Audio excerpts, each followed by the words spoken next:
పుల్కల్ మండలంలోని గొంగులూరు గ్రామంలో మొహర్రం పండుగ అంగరంగ వైభవంగా జరిగింది. బిపాసిమాను కట్టి అక్కడి నుండి నడి ఊరిలోనికి తెచ్చి పెద్ద మసీదు దగ్గరకు వచ్చి నిలబెట్టి మొక్కిన వారందరూ ఉదు బెల్లం చదివించారు. అక్కడే హిందూ ముస్లింలు కలిసి దూలా దూకుడు కోలాట ఆడటం, గ్రామస్తులు అందరూ కలిసికట్టుగా ఆటపాటలతో ఆడుకుంటూ సంతోషం వ్యక్తం చేశారు.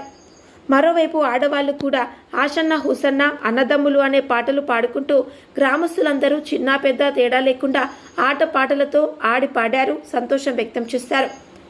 సంగారెడ్డి డిస్ట్రిక్ట్ రిపోర్టర్ బిస్సామల్, దృశ్యం న్యూస్.